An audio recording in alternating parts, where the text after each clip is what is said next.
Students, our today's topic is water harvesting and conservation. आज हम water harvesting और उसके कंजर्वेशन के बारे में पढ़ेंगे। वाटर हार्वेस्टिंग होता है पानी को इकट्ठा करना। जैसे वाटर हार्वेस्ट मेनली कौन सा वाटर हम हार्वेस्ट कर सकते हैं, हम ये तो नहीं है कि कहाँ से उठा के पानी लाए उसको हार्वेस्ट करिए, that is not known as harvesting. Harvesting होता है रेन वाटर को हार्वेस्ट करना, कैसे रेन वाटर को हम बचा के रख सकते हैं फॉर द फ्यूचर यूजेस, वो होता है वाटर हार्वेस्टिंग। कैसे पानी को हम रोक सकते हैं, जो रेन वाटर है उसको बहने की बजाय अगर हम उसके लिए कोई हार्वेस्टिंग टैंक लगा लें, कोई कंजर्वेशन करने के लिए उसे ऐसे स्ट्रक्चर्स बना लें, ऐसे इंजीनियरिंग स्ट्रक्चर्स प्रिपेयर किए जाए ताकि वो पानी बह के इधर उधर जाने की बजाय वहां पे इकट्ठा हो सके, ताकि हम उसको फ्यूचर में यूटिलाइज कर सके, ताकि वो हमारे काम आ सके for various household chores, for irrigation purpose, for using as drinking water for our cattle. ठीक है, तो बहुत सारी चीजें होती हैं जिसके लिए हम उस पानी को बाद में यूज कर सकते हैं। रेन वाटर होता है बहुत ही प्योर वाटर होता है, वो गंदा पानी नहीं होता है, इसीलिए हम उसको हार्वेस्ट करके किसी भी चीज के लिए यूज कर सकते हैं। तो आज हम पढ़ेंगे वाटर हार्वेस्ट कैसे करना है, कौन कौन सी टेक्निक्स हैं जो वाटर हार्वेस्टिंग के लिए यूज की जाती है।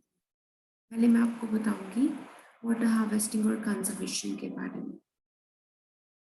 In many farming areas, readily available water is in short supply. Although the total annual rainfall in an area may be enough to sustain farm needs, it is often distributed very unevenly so that long dry periods are interspersed with periods of intense rainfall. In many cases, a crop is unable to use a high proportion of this water. As much of it is lost through runoff or leaching, this may also cause soil erosion and loss of soil nutrients. The technique described in the booklet aims to maximize the available water through water harvesting and conservation.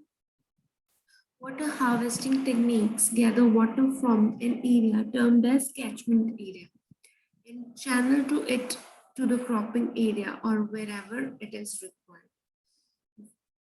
Conservation techniques conserve water within the biomass and soil by reducing runoff and keeping the water where it falls as much as possible. मतलब क्या है, ये वही बात बोलते हैं कि पानी जो है वो तकरीबन रेनफॉल के टाइम में, रेनी सीजन के टाइम में हमें बहुत ज्यादा अमाउंट में जो है क्रॉप को मिलता है, पर उतना प्रपोर्शन जो हमारी क्रॉप है वो मैनेज नहीं कर पाती, क्योंकि जितनी उसकी जरूरत है उतना पानी वो अब्सॉर्ब कर लेगी और बाकी का पानी वो अब्सॉर्ब नहीं कर पाएगी।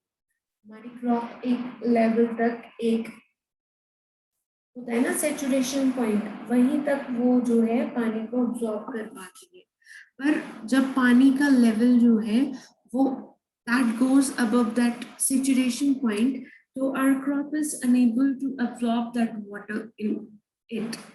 तो उसके लिए क्या है, वो पानी जो है, एक तो पहली चीज वो इरोजन कॉज करता है, क्योंकि अगर वो पानी रन ऑफ के थ्रू इधर उधर जा रहा है, उस फील्ड में नहीं अब्सॉर्ब हो पा रहा है, तो definitely it will cause the erosion. तो एक तो वो इरोजन कॉज करता है, वो जब इरोजन होती है तो उसके साथ क्या है, हमारी टॉप लेयर ऑफ सॉइल है जिसमें कि न्यूट्रिएंट्स प्रेजेंट है, that also go somewhere else, वो भी उसके साथ चल के कहीं और किसी तरफ जाएगी। तो उससे क्या होता है कि हमारा जो पानी है वो बहुत अमाउंट में लॉस्ट होता है, जिसके साथ कि न्यूट्रिएंट्स भी लॉस्ट हो जाते हैं, इरोजन भी कॉज होता है, जिससे क्या होता है हमारी क्रॉप की यील्ड पे सीधा सीधा असर पड़ता है कि एक तो पहले इरोजन हो गई, मिट्टी चली गई, वहां से न्यूट्रिएंट्स भी चले गए, पानी भी नहीं आगे के लिए फ्यूचर के लिए वो उसके काम आएगा, क्योंकि वो तो इधर उधर बह के चला जाएगा और नदी नाले में मिक्स हो जाएगा। तो उस पानी को रोकने के लिए हम एक एरिया बनाते हैं, वाटर कंजर्वेशन टेक्निक्स को यूज करके हम एक एरिया बनाते हैं जहाँ के हम उस वाटर को, रन ऑफ वाटर जो है उसको इकट्ठा कर सके। That area is known as catchment area. उस एरिया को हम कैचमेंट एरिया बोलते हैं, जिसके साथ कि हम एक वाटर चैनल जोड़ लेते हैं, एक वाटर चैनल बना लेते हैं जिसके साथ साथ हम, ताकि हमने जब और जहां भी उस पानी की जरूरत पड़े तो we are able to use that water, तो हम उस पानी को इजीली यूज कर सकें।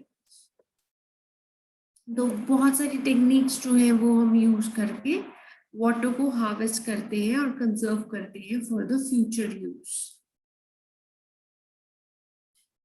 Principles of water harvesting and conservation. अब हम बात करेंगे कि क्या प्रिंसिपल्स हैं वाटर हार्वेस्टिंग और कंजर्वेशन के। In deciding which techniques to use to make more efficient use of water, available water, it is important to consider how crops receive or lose water.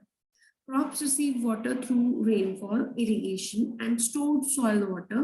They lose it through runoff, evaporation, drainage.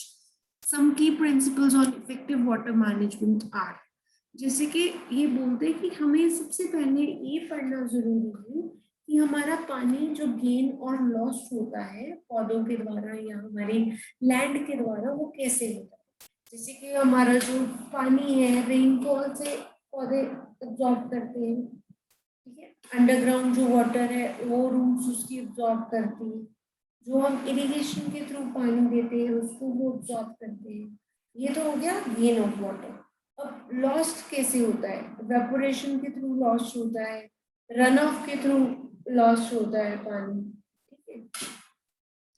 और क्या है कि जो हमारा पानी है drainage के through, जब ड्रेनेज होती है, एक्सेस ड्रेनेज वाटर की होती है, तो उसके थ्रू जो है हमारा लैंड और हमारे क्रॉप प्लांट्स है वो उस पानी को लूज करते हैं। अब इसके भी वाटर मैनेजमेंट के बहुत सारे इफेक्टिव प्रिंसिपल्स हैं, जैसे कि number 1 is use of rain water effectively. Rain water को अगर प्रॉपरली एक वेल मैनेड तरीके से यूज करें तो वो हमारे लिए बहुत अच्छा होगा। In many climates, rainfall is distributed unevenly in intense downpours that cannot be readily used by a crop. Storage techniques such as external catchments or rooftop collection increase the availability of water in drier seasons. They also harvest water from wider area, making more water available to crop. Measures can also be taken to avoid the rainwater running off the surface during intense rainfall.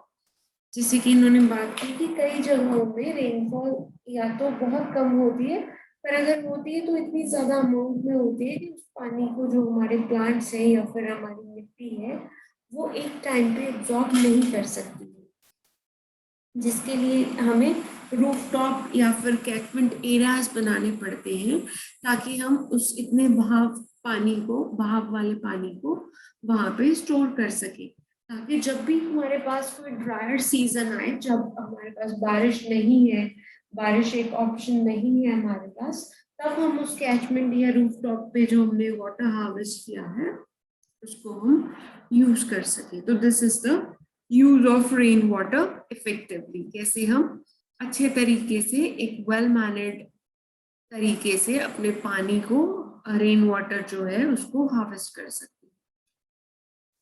Next is make effective use of soil water reserves. अब जो soil water reserves हैं उनको कैसे हम effectively use कर सकते हैं। The soil stores water from rainfall, providing a reserve that is available to the crop. How much water is available depends upon the soil type and the rooting system of crop. Sandy soils hold much less water than the clay and silt soils, so crops will require watering more often. Deeper rooting crops such as grasses and cereal crops will exploit soil water reserves more effectively than shallower rooting crops such as vegetable crops, and therefore can be grown in drier periods. Good cultivation practices. Example, not plowing too deep or when the soil is wet. The result in a soft, friable soil will also promote deep rooting and efficient use of soil water reserves. मतलब जो पानी नीचे चला जाता है, reserves में present होता है, उसको भी हमारे पौधे जो है वो यूज करते हैं, पर वो डिपेंड करता है नेचर ऑफ द सॉइल और नेचर ऑफ द क्रॉप ऊपर। क्रॉप के ऊपर। जैसे कि नेचर ऑफ द सॉइल क्या है, सैंडी सॉइल जो है वो कम पानी एब्जॉर्ब करता है, उसकी रिजर्व में जो पानी है वो बहुत कम एब्जॉर्ब होता है। वेरएज सिल्ट और क्ले के केस में ऑपोजिट है, वो बहुत ज्यादा पानी एब्जॉर्ब करते हैं और लंबे टाइम तक पानी को अपने पोर्स में प्रेजेंट टाइटली होल्ड करके रखते हैं, ताकि वो लॉन्गर पीरियड के लिए क्रॉप्स को मिलता रहे। वैसे ही क्रॉप्स होती हैं जो डीपर रूट्स क्रॉप्स होती है, उनके लिए वो पानी को अब्सॉर्ब करना जो ऊपर वाला पानी है उसके लिए डिफिकल्ट होता है, वेरएज शैलो रूट्स जो क्रॉप होती है उनके लिए इजी हो जाता है। तो ऐसे हम अच्छी कल्टीवेशन प्रैक्टिसेस भी ऑप्ट कर सकते हैं, फ्लोइंग वगैरह अच्छे से करके, और उसको इतना ज्यादा डीप नहीं करना है बट फ्लोइंग करना है हमें, ताकि वहां की जो वेटनेस है वो इंक्रीज हो जाए, ठीक है, और हमारा सॉइल जो है वो सॉफ्टन हो जाए, जिसकी वजह से कि वो मोर अमाउंट ऑफ सॉइल जो वाटर जो है अपने आप में वो एब्जॉर्ब कर पाए।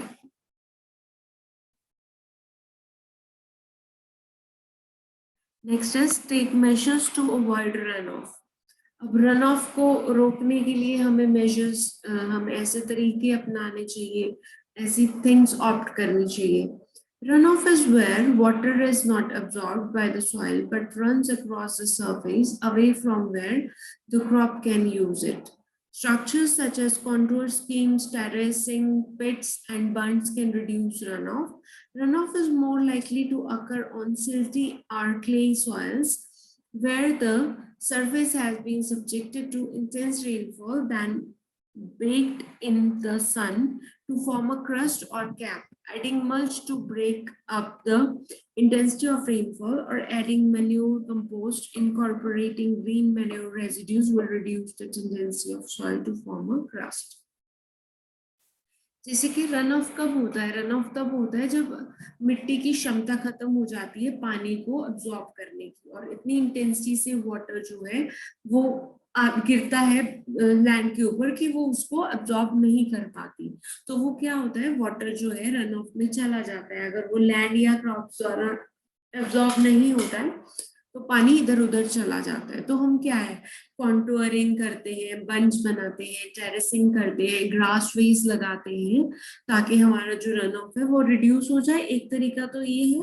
दूसरा तरीका है कि सिल्ट और क्ले सॉइल जो होती है वहां पे एक हार्ड क्रस्ट जो होती है वो फॉर्म हो जाती है मिट्टी की, जिसकी वजह से क्या है, उसकी पोर्स जो है वो बंद हो जाती है, और वो पोर्स बंद हो जाने की वजह से, सॉइल के हार्डन हो जाने की वजह से पानी जो है उसमें नहीं समा पाता है। उसके लिए हमें क्या करना चाहिए, ऑर्गेनिक मैटर इंक्रीज करना चाहिए, क्योंकि अगर जितना ऑर्गेनिक मैटर प्रेजेंट होगा that is directly proportional to the water holding capacity of the soil. मतलब ऑर्गेनिक मैटर मोर होगा तो उसकी वाटर होल्डिंग कैपेसिटी जो है सॉइल की वो भी इंक्रीज हो जाती है, उसके भी चांसेस इंक्रीज हो जाते हैं। तो हमें क्या करना चाहिए, ग्रीन मैन्योर उसमें ऐड करना चाहिए, ऑर्गेनिक मैटर उसमें ऐड करना चाहिए, फार्म यार्ड मैन्योर उसमें डालना चाहिए, ताकि उसकी टेंडेंसी बढ़ जाए सॉइल को होल्ड करने की, और सॉइल जो है रन ऑफ में वो लॉस्ट ना हो जाए। Next is avoid wasting water through evaporation. Water that evaporates directly from the bare soil is wasteful as it is not being used for productive plant growth. It is desirable to maintain full ground cover for as much of the time as practically possible. Applying mulch to the soil will also reduce evaporation considerably.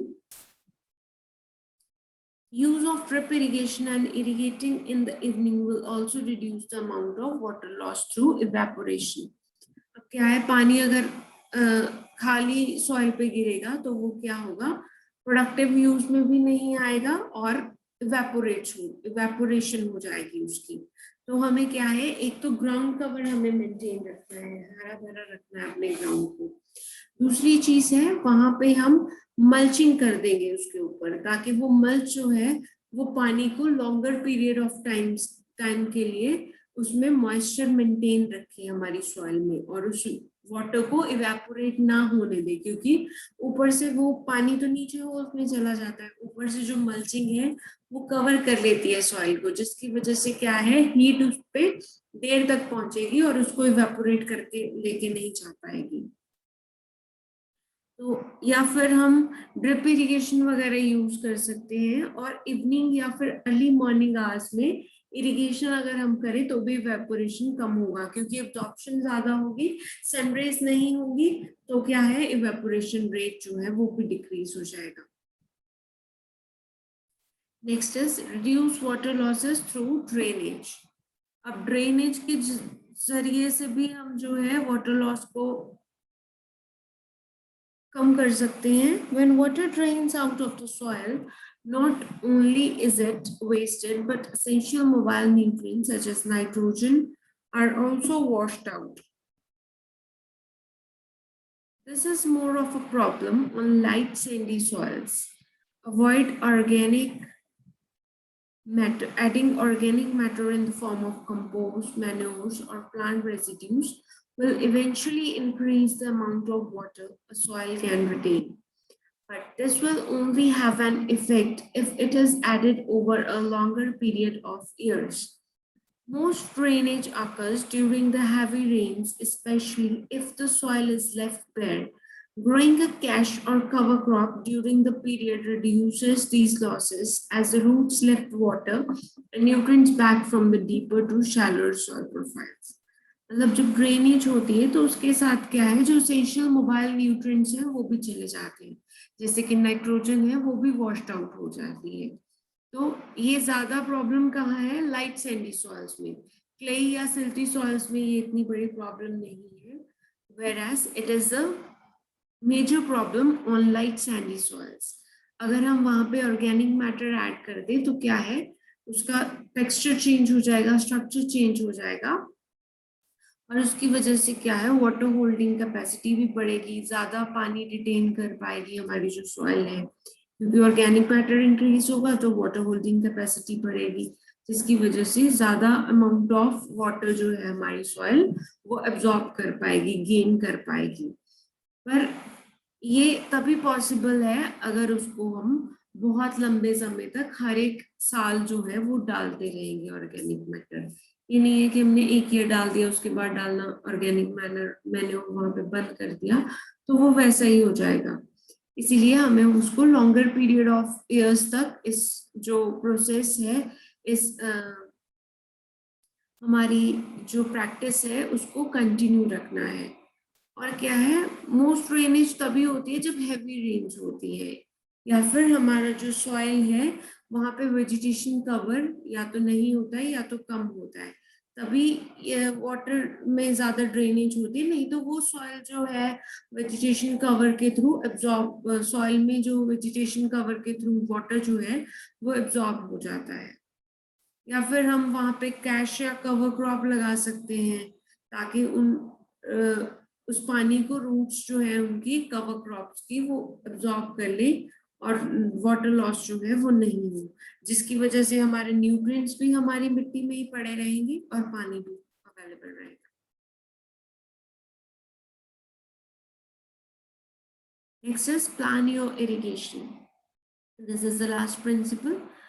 Irrigation is one of the supplementing water from rainfall and soil reserves, but can waste large amounts of water if not used carefully. A key way of making the most of the water supply is to only irrigate when necessary. Many people irrigate on regular basis whether the crop needs it or not. If water is scarce, irrigation should be restricted to the most critical periods such as germination and fruit set. Drip irrigation makes much better use of water than overhead system as it is targeted to the roots rather than sprayed up into the air.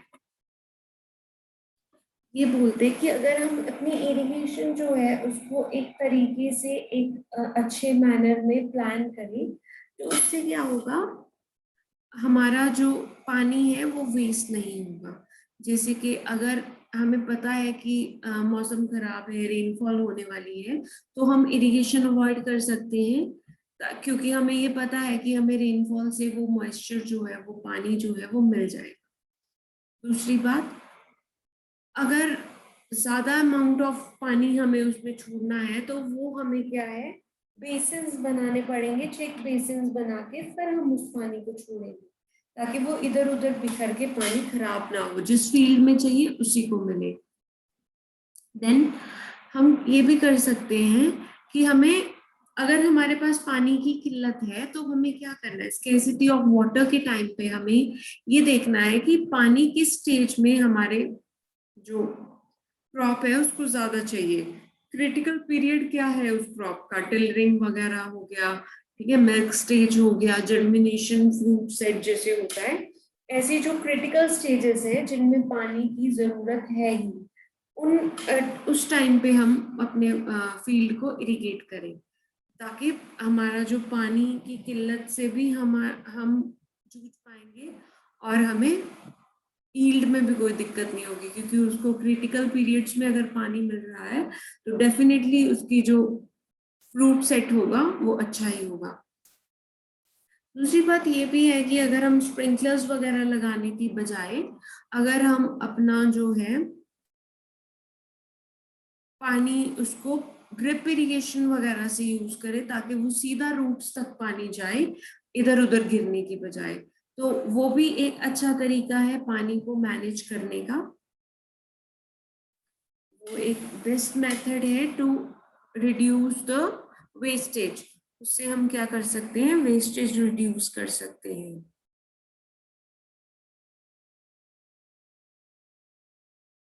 ये इन्होंने कुछ structures बनाए हैं ऊपर, contours बनाए हैं, बंड्स बनाए हैं, टेरेसिंग बना के दिखाई है, बेंच टेरेसिंग।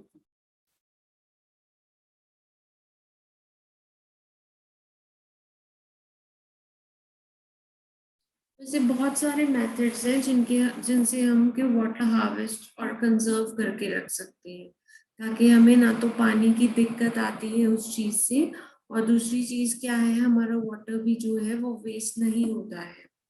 वाटर हार्वेस्टिंग करने के लिए हम बहुत सारे स्ट्रक्चर्स भी बनाते हैं, वो हम नेक्स्ट लेक्चर में पढ़ेंगे। आज के लिए यही है कि हमने एक तो किया है हमारा वाटर हार्वेस्टिंग और कंजर्वेशन क्या है, दूसरा what are the principles of water harvesting, कौन से टेक्निक्स और प्रिंसिपल्स को यूज करके हम वाटर को हार्वेस्ट कर सकते हैं। और मैंने आपको बताया था कैचमेंट एरिया जो होता है, जो हम स्ट्रक्चर बनाते हैं टू हार्वेस्ट द वाटर और टू कंजर्व द वाटर, उसको हम क्या बोलते हैं, कैचमेंट एरिया बोलते हैं।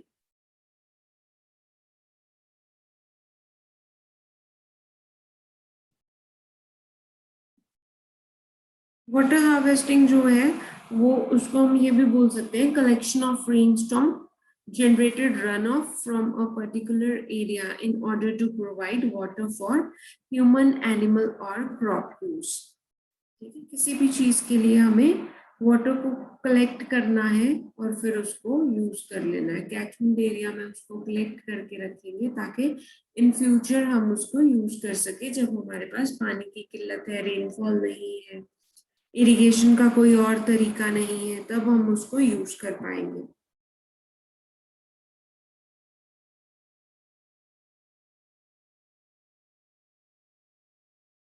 अब इसके भी डिफरेंट टाइप्स हैं water, rain water harvesting system के, मैं आपको बता देती हूँ। Number 1 is water but, number 2 is direct pump, जैसे कि सबमर्सिबल होते हैं, सक्शन पंप्स होते हैं। फिर हो गया इनडायरेक्ट पंप्ड, जैसे कि होता है पंप्स की बजाय जो है हार्वेस्टेड वाटर टैंक में पंप लगाया जाता है, जिसमें कैचमेंट एरिया में पंप लगाया जाता है। इनडायरेक्ट ग्रेविटी, ग्रेविटी को इनडायरेक्टली यूज करके फ्री फ्लो जब यूज किया जाता है पानी का, तो that is indirect gravity. Gravity only मतलब जब हम ग्रेविटी को यूज करके वाटर को यूज करते हैं। रिटेंशन पॉइंट्स बनाए जाते हैं जहाँ पे हम वाटर रिटेन कर पाए, ताकि हम कलेक्ट कर पाए सरफेस रन ऑफ वाला जो वाटर है, और उससे हम उसकी क्वालिटी भी बेटर कर पाते हैं। क्वालिटी जो है उसको भी इम्प्रूव कर सकते हैं। वो ड्रिंकिंग वाटर के लिए भी फर्दर यूज किया जाता है पॉन्ड से। इन ग्राउंड स्टोरेज, ग्राउंड में भी अंडर ग्राउंड स्टोरेज टैंक्स बनाए जाते हैं। कुछ ऐसे इंजीनियरिंग स्ट्रक्चर्स बनाए जाते हैं जो कि प्रेजेंट होते हैं अंडरग्राउंड, ताकि वहां पे इवेपोरेशन रेट कम हो जाता है एक तो। दूसरा, वो उसका एक ह्यूज एडवांटेज है जो कि हमें सरफेस टैंक्स नहीं देते, कि वहां पे वाटर स्टोर जो होता है वो फ्रीज नहीं होता है, वो फ्रॉस्ट लाइन के बिलो जो है वहां पे बरे किया जाता है, इसीलिए वो फ्रीज नहीं होता है। रेन वाटर हार्वेस्टिंग जो है वो हमारे लिए बहुत एक क्रूशियल थिंग है, जिसको कि करने के बाद हमें जो है अपनी क्रॉप की यील्ड इंक्रीज की जा सकती है। हमारे पीने के लिए पानी भी सेव किया जा सकता है। एनिमल्स के लिए वाटर सेव किया जा सकता है। ड्रॉट के टाइम पे हम उस कैचमेंट एरिया में से वाटर को यूज कर सकते हैं फॉर द इरिगेशन पर्पस। तो बहुत सारी चीजें हैं जो हम वाटर हार्वेस्ट करने के बाद, बहुत सारे बेनिफिट्स हैं जो हम अपने लिए ले सकते हैं पानी से। That's all about water harvesting and conservation. Next lecture में हम पढ़ेंगे टेक्निक्स ऑफ वाटर हार्वेस्टिंग। बहुत सारी टेक्निक्स जो है, कॉन्टूरिंग जो है, टेरेसिंग जो है, बंडिंग जो है, वो हम पढ़ेंगे अगले लेक्चर में। आज के लिए इतना ही। Thank you for the cooperation, thank you for listening. Bye bye.